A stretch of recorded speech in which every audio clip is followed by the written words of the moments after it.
विद्यार्थियों सभी का स्वागत है। अब करेंगे हम कि हरियाणा के सिक्के प्राचीन कालीन सिक्के विद्यार्थियों, ठीक है। आप भी एक बात सुनना, पहले सुननी तो सारी तुम्हारे को, ऐसा नहीं कि भैया की बात, लेकिन ये ज्यादा इंपॉर्टेंट है। ये सिक्का है, इस पे लिख दिया भी 1 रुपए का,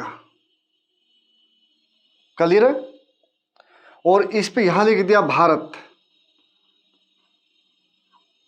और यहां लिख दिया 2023, और यहां लिख दिया सत्यमेव जयते।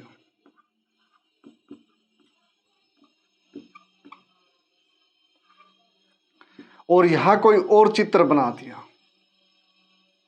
जैसे भारतीय मुद्रा पे होता है, सिक्कों पे होता है, मान लीजिए। तो विद्यार्थियों, ये अपने आप में एक कीमत इसका केवल ये नहीं कि भी इसका एक मोल है, 1 रुपया इसका मूल्य है, ये तो एक अलग बात है। ये तो इसके वैल्यू निर्धारित करने का सिंबल है। एक तो अगर इसकी जगह 5 हो जाए तो 5 हो जाएगा, 10 होगा तो 10 हो जाएगा। इसकी जो कीमत मूल्य है, 10 रुपये का हम सामान खरीद सकते। इसका मतलब अगर ये 100 रुपये का है या 150 रुपये का है, हाँ, तो हम उसकी कीमत का सामान खरीद सकते हैं। लेकिन इसका मतलब ये कि विद्यार्थियों की सबसे पहले कि भारत में जो आए वे आए तो 5 मार्क कॉइन, ठीक है विद्यार्थियों।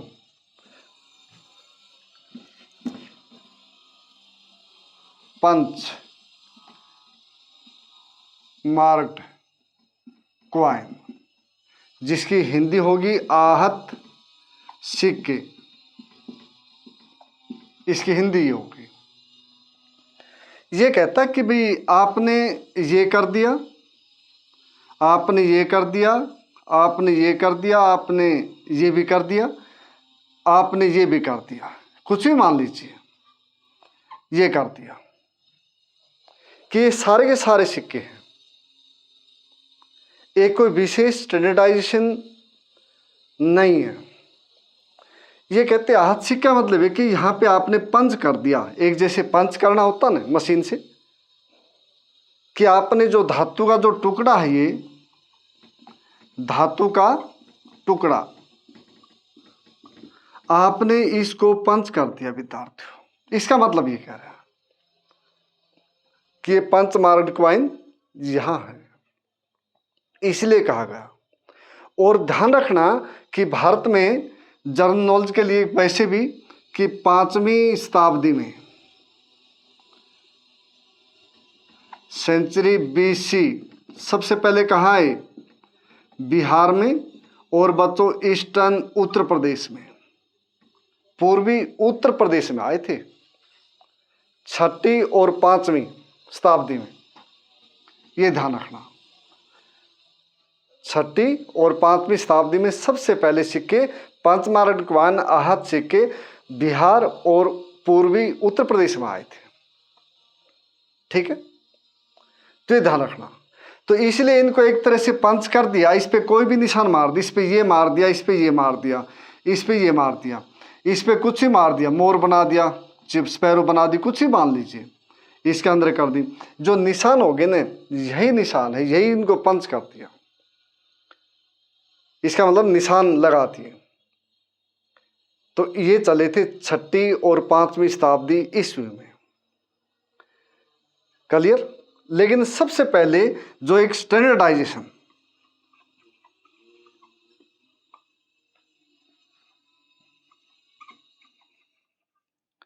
जेसन के जो सिक्के चले वो चले थे बच्चों जब भारत में अलेक्जेंडर आया, सिकंदर आया, ग्रीक, उनने चलाए थे, ठीक है। उन्होंने सबसे पहले सिक्के उन्होंने चलाए। उन्होंने एक तो विशेष शेप दी, उसके साथ उसका डेट दिया कि भी डेट कितनी है, साल कौन सा वो दिया, उन्होंने राजा का नाम दिया, उन्होंने कोई सिंबल दिया, इन्होंने धातु कौन सी लगानी है, इन्होंने ये दिया। समझे बच्चों? ठीक है ना।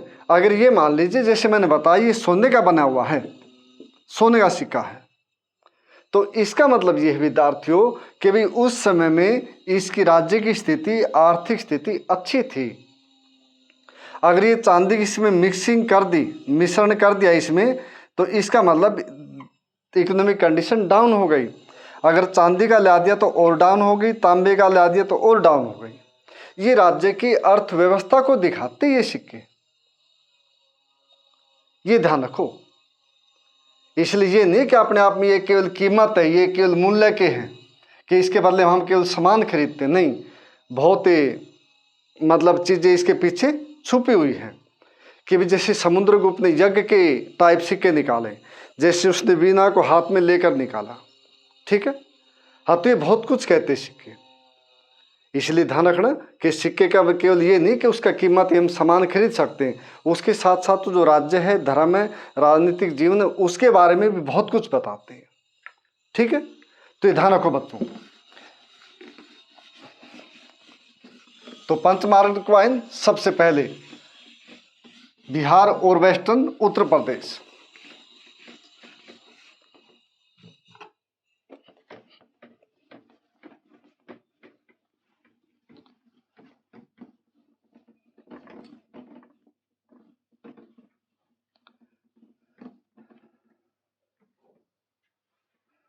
अब विद्यार्थियों हरियाणा इतिहास है, तो इसमें जो आहत सिक्के हैं पंचमार्ग कॉइन, ये तीसरी सेंचुरी BC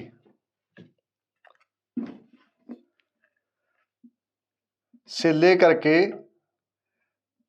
300 या 200 ईस्वी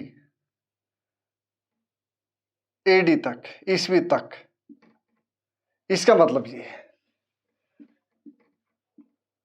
ठीक है, हरियाणा में आहत सिक्के बाद में आए, पहले उस साइड में थे, बिहार साइड में। हरियाणा में 300 ईस्वी पूर्व से लेकर के 200 ईस्वी पूर्व तक यहाँ पे रहे हैं। उसके साथ फिर बच्चों जैसे हम कभी इंडो ग्रीक के